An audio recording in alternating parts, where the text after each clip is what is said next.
할렐루야. 여러분, 오늘은 로마서 33번째 말씀을 나누고자 합니다. 이제 앞으로 2번 정도 더 나눌 예정입니다.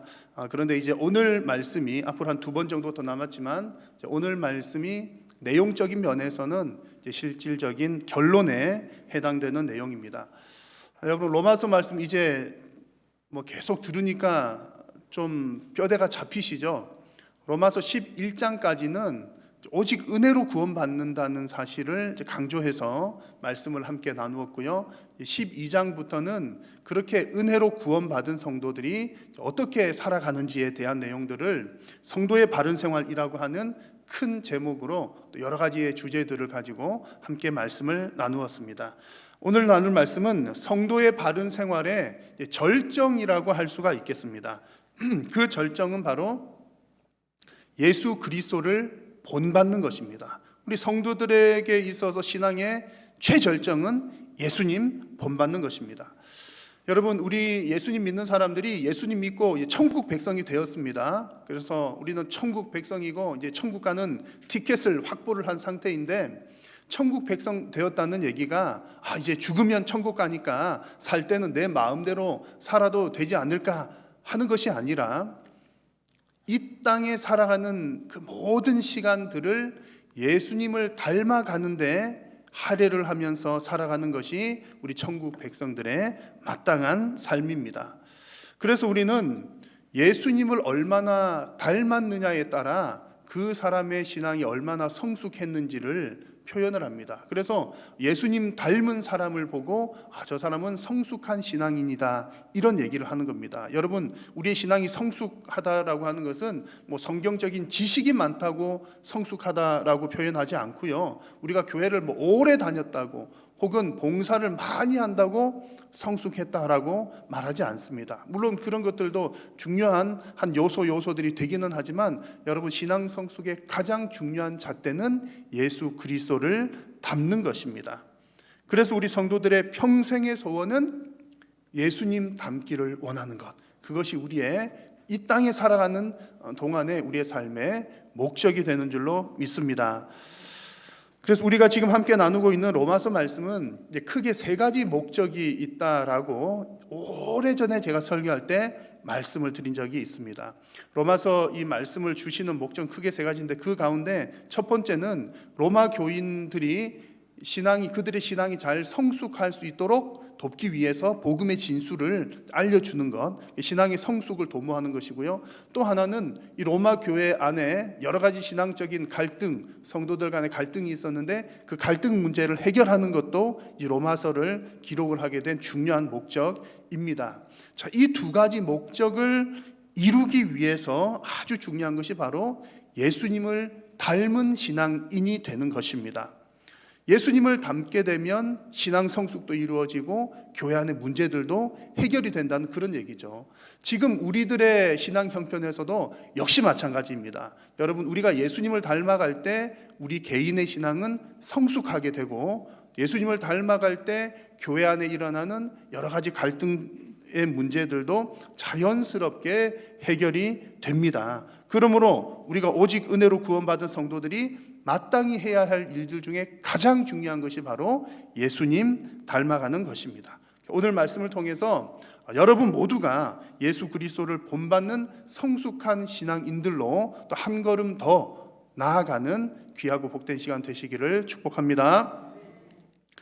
여러분, 예수님을 본받는다라고 하는 것을 한두 편의 설교로 다 얘기할 수가 없습니다. 왜냐하면 예수님 본받는다는 것은 너무나 방대한 주제이기 때문에 그렇습니다. 그래서 오늘 예수님을 닮는다라고 하는 이 얘기는 오늘 읽은 본문에 나오는 이야기에 한정해서 함께 말씀을 나누려고 합니다. 그래서 먼저 3절 말씀을 보시면, 3절은 그리스도께서도 자기를 기쁘게 하지 아니하셨나니라고 3절 말씀을 시작을 합니다. 근데 제가 화면에 괄호를 해서 앞에 왜냐하면이라고 하는 글자를 넣어놨어요. 왜 이렇게 넣어놨냐면, 헬라어 성경을 보니까 그리스도께서도라고 하는 말 앞에 왜냐하면이라고 하는 단어가 들어있기 때문에 그렇습니다. 그래서 이 왜냐하면이라고 하는 말이 있는 이유는 3절에서 왜냐하면으로 시작을 하잖아요. 그 얘기는 앞에 나오는 1절과 2절의 말씀의 근거가 되는 것이 3절의 내용이다, 그런 얘기입니다. 그리스도께서도 자기를 기쁘시게 한 것, 이것이 1절과 2절의 근거가 된다는 얘기입니다. 자, 그러면 1절과 2절에는 어떤 내용이 나왔습니까? 같이 한번 읽겠습니다. 믿음이 강한 우리는 마땅히 믿음이 약한 자의 약점을 담당하고 자기를 기쁘게 하지 아니할 것이라. 우리 각 사람이 이웃을 기쁘게 하되 선을 이루고 덕을 세우도록 할지니라. 아멘. 성도가 마땅히 해야 될 일이 자기를 기쁘게 하지 않고 이웃을 기쁘게 하는 일인데, 그렇게 해야 하는 근거가 3절에 나온 것처럼 예수님께서 그렇게 하셨기 때문이다라는 얘기입니다. 자, 그러면 여기서 자기를 기쁘게 하지 않고 이웃을 기쁘게 한다는 것이 무슨 얘기인지 한번 살펴보도록 하겠습니다. 먼저 여러분, 자기를 기쁘게 하지 않는다. 그래서 오늘 성경에 나오잖아요. 자기를 기쁘게 하지 않는다. 예수님 닮은 사람은 자기를 기쁘게 하지 않는다. 이 얘기는 성도들은 자기의 기쁨을 위해서 아무것도 하지 말아야 된다, 이런 뜻은 아닙니다. 성도들도 하나님께서 주시는 기쁨을 누려야지요. 성도들도, 누구보다도 성도들은 더 큰 기쁨을 누리는 사람들입니다. 근데 여기서 자기를 기쁘게 하지 않는다는 말은 이런 뜻입니다. 형제와 이웃들을 위해서 때로는 자기 자신의 기쁨까지도 희생한다는 얘기입니다. 내가 마땅히 기뻐해야 될 것을 이웃들과 형제들을 위해서 희생할 수 있어야 된다, 그런 얘기입니다. 자, 그러면 여러분, 어느 시점에 우리의 기쁨을 희생을 할까요? 만약에 지금 앉은 이 자리에서 여러분들께서 옆에 계신 분들에게 갑작스럽게 아무개 집사님, 제가 집사님을 위해서 저의 기쁨을 희생하겠습니다. 그러면 옆에 계신 집사님이 어떻게 반응할까요? 아마 깜짝 놀라실 겁니다. 뜬금없으셔가지고 깜짝 놀라실 겁니다. 그런 의미는 아니라는 거죠. 그래서 우리가 누군가를 위해서 우리의 기쁨을 희생한다는 것은 어떤 특별한 계기가 있습니다. 그런 어떤 계기가 있을 때 그렇게 한다는 얘기죠. 어떤 계기가 있는고 하니 오늘 1절 말씀을 보니까 아주 좋은 예가 나옵니다. 자, 1절을 보시면 믿음이 강한 우리는 마땅히 믿음이 약한 자의 무엇을? 약점을 담당하고 자기를 기쁘게 하지 아니할 것이라. 자기를 기쁘게 하지 않는 것의 중요한 한 가지는 상대방의, 성도들의 약점을 담당하는 것입니다. 여기서 담당한다는 말은요, 좀 무거운 말입니다. 어려운 말이에요. 대신 짊어진다는 뜻이기도 하고요, 책임진다는 뜻이기도 합니다.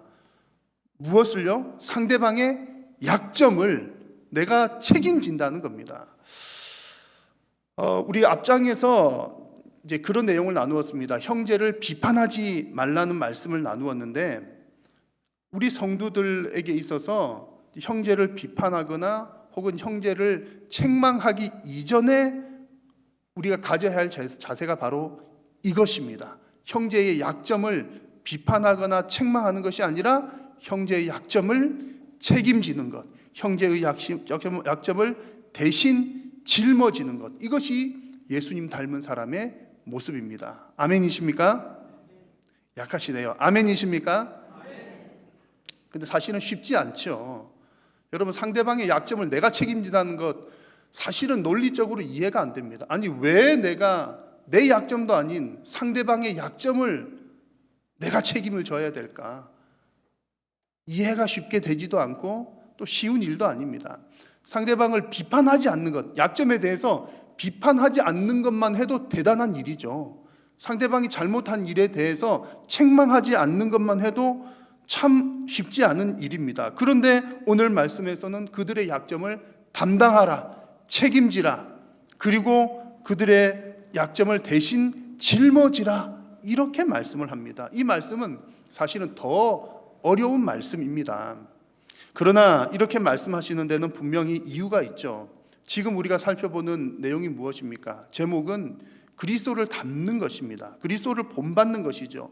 예수님의 기준을 찾고 있습니다. 성도들은 예수님의 기준을 따라 사는 사람들입니다. 예수님께서 바로 이와 같이 연약한 자들의 약점을 담당하시고 대신 짊어지시고 그들의 약점을 책임지셨습니다. 그 결과물들이 어디에 있습니까? 저와 여러분들이 다 그 결과물들인 줄로 믿습니다. 아멘이십니까? 예수님의 십자가 사건입니다. 예수님께서 십자가 지신 그 사건이 바로 죄인들의 죄를 담당하시고 그 죄인들의 죄를 대신 짊어지시고 그 죄인들의 죄를 책임지신 사건이 바로 십자가 사건입니다. 그리고 저와 여러분들이 그 은혜를, 그 혜택을 먼저 다 누린 사람들입니다. 예수님께서는 심지어 십자가에 달리실 때에 예수님을 조롱하고 핍박하는 자들을 향해서도 저들의 죄를 사하여 주옵소서라고 기도를 하셨습니다. 핍박하는 그들의 죄조차도 예수님께서 담당하셨다는 얘기입니다. 그러므로 여러분, 우리가 예수님을 본받는다는 말은 예수님 본받을 것 많지요. 많은데 그 가운데 특별히 오늘 말씀에서 우리에게 주시는 예수님 본받는다는 것은 연약한 지체들의 약점을 담당하고 대신 짊어지고 책임지는 것입니다. 여러분, 예수님 닮는 여러분 되시기를 축원합니다. 아멘 하셨습니다. 자, 또한 여러분, 예수 그리스도로 본받는 성도는 이웃을 기쁘게 하는 것이 예수님을 본받는 성도들의 모습입니다. 자, 여기서 이웃이라고 하는 말은 교회의 지체들을 포함해서 교회 바깥에 있는 사람들까지 이야기를 합니다. 자, 이웃을 기쁘게 하는 것이 예수님 닮는 것인데 우리가 이웃을 어떻게 기쁘게 할까요? 오늘 말씀에 나오는 내용을 보니까 선을 이루고 덕을 세우도록 하는 것이 이웃을 기쁘게 하는 이야기입니다. 자, 2절 말씀을 함께 읽겠습니다. 우리 각 사람이 이웃을 기쁘게 하되 선을 이루고 덕을 세우도록 할지니라. 아멘. 이웃을 기쁘게 하는 중요한 것 두 가지, 선을 이루는 것, 덕을 세우는 것입니다. 여기서 선을 이룬다는 말은 유익하게 한다는 뜻입니다. 이웃을 유익하게 한다는 겁니다.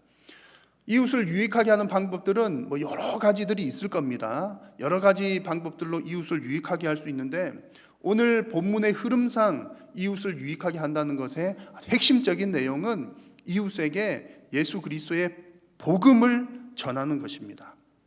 복음을 전하는 것이 이웃을 유익하게 하는 것, 선한 일을 하는 것입니다. 예수님께서 친히 이 모범을 보여주셨죠. 8절 말씀을 보시면 예수님께서 할례의 추종자가 되셨다라는 표현이 나오는데 좀 어려운 표현입니다.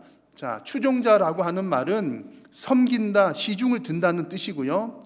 할례자라고 할 때 할례는 누가 받는 겁니까? 유대인들이 받는 겁니다. 그래서 할례의 추종자라고 하는 말은 예수님께서 유대인들의 시중을 드셨다, 그런 뜻입니다. 유대인들의 시중을 드셨다. 어떻게 예수님께서 유대인들의 시중을 드셨죠? 그것은 복음으로 그들을 섬기셨다는 뜻입니다. 예수님께서 성경의 그 모든 핵심들의 어떤 그 첫 은혜를 깨닫도록 이렇게 혜택을 주시는 것이 유대인들에게 먼저 주어졌다는 얘기입니다. 예수님께서 하나님의 그 뜻을, 예수 그리스도를 통한 그 복음의 은혜들이 유대인들에게 먼저 소개가 되었다는 그런 뜻이죠. 그래서 예수님은 유대인들을 유익하게 하셨고 그들에게 참된 기쁨을 주셨다는 얘기입니다. 예수님께서는 유대인들뿐만 아니라 9절 말씀 보시면 이방인들에게도 긍휼을 베푸셨습니다. 예수님을 통한 복음은 이방인들에게도 동일하게 전파되었다는 거죠. 우리는 이것이 얼마나 감격스러운 일인지 이렇게 피부로 느끼기가 쉽지 않지만 여러분, 본래 유대인들만 받기로 한 그 놀라운 복이 이방인들에게도 주어졌다, 그런 얘기입니다. 여러분, 이 복이 눈에 보이는 것 아니니까 우리가 감이 안 오실지 모르겠는데 원래 이제 아무개만 1,000만 원 받기로 했는데 나는 아무 상관없는데 나도 1,000만 원 받았어요. 받을 자격 없는 나도 받았어요. 깜짝 놀랄 일 아니겠습니까? 이방인들에게는 이보다 훨씬 더한 그런 은혜가 주어졌다는 얘기입니다. 그래서 이방인들에게도 구원이 전해졌다는 그 자체가 이웃에게 유익이 끼쳐진 일이고 선한 일을 베푼 사건입니다. 그래서 복음 전하는 일이 가장 선한 일이요 유익을 끼치는 일이라는 그런 말씀입니다. 이것이 이제 선한 일이란 뜻이고요. 두 번째로 덕을 세우는 것이 바로 이웃을 기쁘게 하는 두 번째 내용입니다. 덕을 세우는 것. 덕을 세운다는 것은 역시 마찬가지로 복음과 관계가 되어 있습니다. 복음을 받은 그 이웃들이 성도로서의 덕을 갖도록 돕는 것, 성숙하도록 돕는 것을 말합니다. 10절 말씀을 보니까 열방들아 주의 백성과 함께 즐거워하라. 이방인들이 하나님의 선택을 받은 민족들과 함께 즐거워한다는 것, 이방인들을 성도로 받아들인다는 놀라운 은총입니다. 11절 말씀에서도 모든 열방들아 주를 찬양하며 라고 말씀했는데, 이방인들이 하나님을 찬양할 수 있도록 하신 것 역시 이웃을 위한 최고의 배려입니다. 이런 것들을 외에도 이웃들이 신앙생활을 잘해서 하나님께서 주시는 참된 기쁨을 누릴 수 있도록 돕는 것이 바로 덕을 세우는 일입니다. 그 이웃들이 덕을 가질 수 있도록 돕는다는 뜻입니다. 자, 그래서 여러분, 우리가 성도들이 이웃을 위해 살 수 있는 최선의 배려, 이웃을 기쁘게 할 수 있는 최고의 것들은 예수 그리스도의 생명의 복음을 전하고 그들이 그 복음 가운데 잘 자라갈 수 있도록 돕는 것이 이웃을 기쁘게 하는 일입니다. 자, 이렇게 해서 1절에서 3절 말씀을 살펴보았는데요. 이 1절에서 3절 말씀 보니까 성도가 그리스도를 본받는다는 것이 크게 두 가지입니다. 우리 예수님 닮는다는 것이 크게 두 가지가 나오는데, 하나는 교회 안에서 일어나는 일입니다. 교회 안에서 연약한 지체들의 그 연약한 약점을 내가 대신 짊어지는 것이 예수님 닮는 일이라는 것 한 가지고요. 또 두 번째, 교회 바깥으로는 이웃들에게 복음을 전하고 또 그들을 그 복음으로 기쁘게 하는 것이 예수님께서 하셨던 일을 본받는, 우리가 예수님 닮는 그런 행동들이 됩니다. 저와 여러분들이 이렇게 예수님을 닮아간다면 우리 한일교회는 더욱더 건강하게 하나님께서 기뻐하시는 교회로 세워져 갈 줄로 믿습니다. 자, 이제 5절 이하에 나오는 말씀들을 살펴볼 텐데요. 5절 이하의 말씀에서는 예수 그리스도를 본받으면 나타나는 어떤 결과들에 관한 내용들이 나옵니다. 그 첫 번째는 서로 뜻이 같아진다는 얘기입니다. 그러니까 우리가 예수님을 본받으면 우리의 뜻이, 서로 뜻이 같아진다, 그런 얘기입니다. 5절 말씀을 보십시오. 같이 한번 읽겠습니다. 이제 인내와 위로의 하나님이 너희로 그리스도 예수를 본받아 서로 뜻이 같게 하여 주사. 아멘. 찬송가 350장의 가사를 보면 이런 내용들이 나옵니다. 1절 가사에 우리들이 싸울 것은 혈기 아니요 우리들이 싸울 것은 육체 아니요 마귀 권세 맞서 싸워 깨쳐버리고 죽을 영혼 살릴 것일세. 너무 맞는 얘기죠. 교회와 성도가 해야 될 일이 무엇이라고요? 마귀 권세에 맞서 싸워서 이기고 죽을 영혼을 살리는 것이 저와 여러분들이 할 일입니다. 이렇게 하려면 우리가 어떻게 해야 될까요? 그 다음에 나오는 후렴구 찬양 가사에 보면 이런 내용이 이어집니다. 한 마음으로 힘써 나가세, 한 마음으로 힘써 싸우세. 마귀를 대적해서 이기고 영혼 구원하려면 우리 교회와 성도들이 똘똘 뭉쳐서 한 마음으로 뭉쳐야 된다. 한 마음이 필요하다, 그런 얘기입니다. 자, 그런데 막상 교회들의 현실을 보면 안타까울 때가 꽤 있습니다.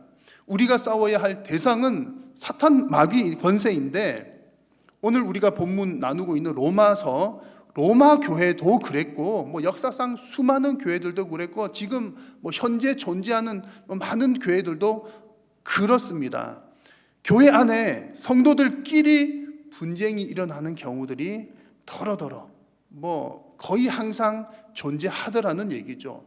우리의 적은 바깥에 있는데 우리 안에서 다툼과 분쟁과 서로 죽일 정도의 싸움은 아니지만 그런 일들이 일어나더라는 겁니다. 여러분, 왜 그렇습니까? 한 마음이 안 되어서 그렇다는 거죠. 한 마음이 되어야 사탄 마귀와 싸울 건데 우리가 한 마음이 잘 안 되더라는 겁니다.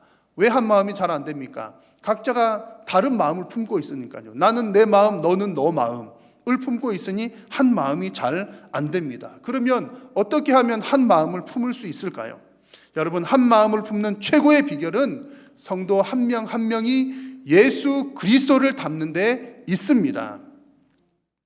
여러분, 어떤 일을 결정하실 때 마음 맞추기가 쉽지 않잖아요. 심지어 부부 두 사람이 어떤 일을 결정할 때도 여러분들은 다 잘 맞으시겠지만 안 맞는 경우들 꽤 많습니다. 부부 두 사람이 결정할 때에 한쪽은 이렇게 하자, 한쪽은 저렇게 하자. 아마 여러분 피부로 많이 느끼실 겁니다. 그런데 하물며 수많은 교인들이 모여 있는 우리 교회 안에서 다 뜻을 맞추어서 한 마음을 품는다는 것은 사실은 어려운 일입니다.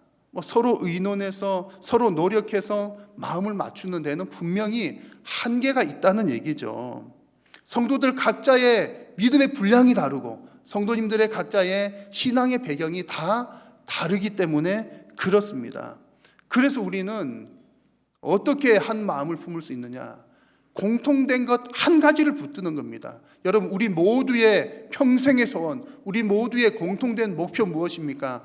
예수 그리스도를 닮아가는 것입니다. 예수님을 닮고 따르는 것. 그래서 서로 다른 것은 다 놔두고요, 나는 이렇게 생각해요, 너는 저렇게 생각해요, 서로 다른 것 가지고 부딪히지 말고 변함없는 것, 우리 모두가 공통적으로 생각하는 것, 반드시 똑같아야 하는 것, 예수 그리스도를 닮겠다는 것, 그것 한 가지를 붙들고 나아가면 우리는 다 한 마음이 될 줄로 믿습니다. 근데 사람들이 다른 것 쳐다보다가 같은 것 이것 한 가지를 못 쳐다보는 경우들이 많습니다. 너는 이런데 나는 저런데 서로 다른 것만 보니까 우리 똑같은 공통 목표가 있음에도 불구하고 다른 것들 보고 다른 것들 해결하느라고 한 마음을 맞추지를 못하는 것입니다. 여러분, 저는 여러분들에게, 자, 성도님들 저랑 같은 뜻을 가져주세요, 나는 이렇게 하고 싶은데 여러분도 다 같이 이렇게 해주십시오 라고 요구하고 싶지 않습니다. 다만 제가 여러분들에게 간곡하게 부탁을 드리는 것은 여러분 모두가 다 정말 예수 그리스도를 닮아가는 그 일에는 정말 열심을 품고 여러분 목숨을 걸고 예수님 닮아가시기를 간곡하게 부탁을 드립니다. 그렇게 하는 것이 우리가 한 마음을 품을 수 있는 비결이기 때문에 그렇습니다. 제 뜻 따라주세요, 그런다고 우리가 한 마음 되는 것 아니라 우리가 예수님 닮아서 예수님 위해서 그 한 가지를 향해서 갑시다. 그렇게 할 때에 우리는 다 한 마음을 품을 수가 있습니다. 그러므로 우리가 다 예수님 닮아가면 한 마음이 품어지는 결과물, 정말 놀라운 결과가 나온다는 얘기입니다. 자, 두 번째로 우리가 그리스도를 본받으면 하나님께 영광이 됩니다. 하나님께서 영광을 받으십니다. 자, 6절 말씀을 같이 한번 읽겠습니다. 한 마음과 한 입으로 하나님 곧 우리 주 예수 그리스도의 아버지께 영광을 돌리게 하려 하노라. 아멘.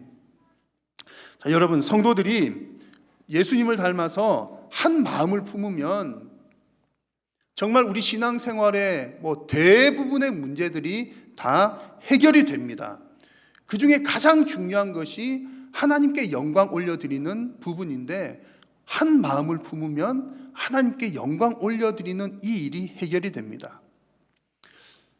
당연한 얘기 같지만 여러분 한번 잘 들어보십시오. 우리가 하나님을 믿고 또 교회에 오셔가지고 예배를 드리는데 그것이 만약에 하나님께 영광이 안 된다면 무슨 의미가 있겠습니까? 여러분들이 이 자리에 앉아 계시지만 여러분들이 드리는 예배가 하나님께 연락 안 된다, 그러면 무슨 의미가 있겠습니까? 안타까운 얘기지만 성도님들의 신앙생활이나 혹은 예배생활 중에서도 하나님께서 기뻐 받지 않으시는 때가 꽤 많이 있습니다. 어떤 때 그럴까요?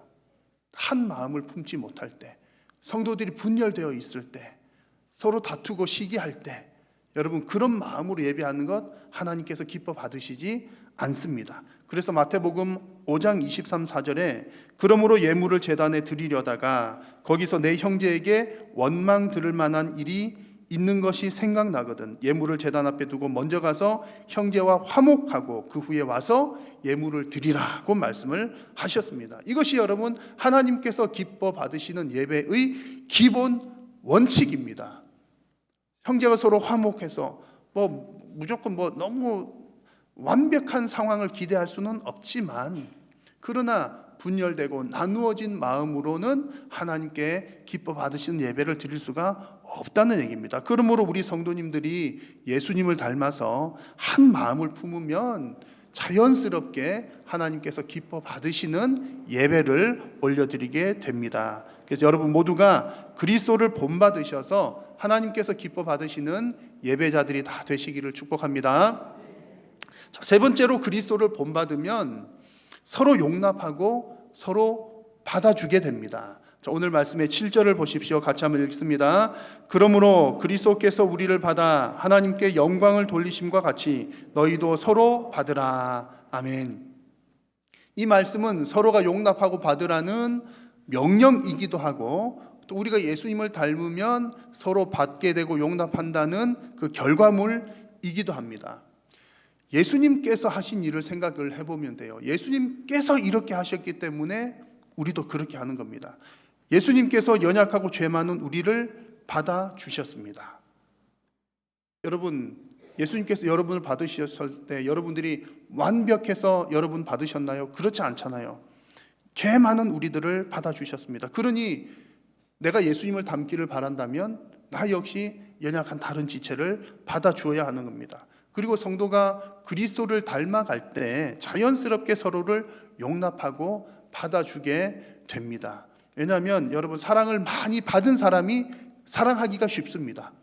용서를 받아본 사람이 용서하기가 쉽기 때문에 그렇습니다. 예수님 닮은 사람은 하나님의 사랑을 크게 받은 사람이고 예수님 닮은 사람은 하나님의 용서를 깊이 체험한 사람입니다. 저와 여러분들이 바로 그런 사람들인 거죠. 여러분 하나님의 사랑을 크게 받으셨습니까? 하나님께서 용서해 주신 용서의 체험을 깊이 하셨습니까? 아멘입니다. 그러니 우리는 서로 사랑하고 서로 용납할 수가 있습니다. 내 생각으로는 도저히 안 될 것 같은데요, 해봤는데 안 되던데요 라고 할지 모르지만 할 수가 있습니다. 왜냐하면 그것은 내가 노력해서 되는 것이 아니라 저절로 되어지는 역사이기 때문에 그렇습니다. 내가 하나님의 사랑을 곰곰이 묵상을 해보니 사랑할 마음이 자꾸 생겨나는 겁니다.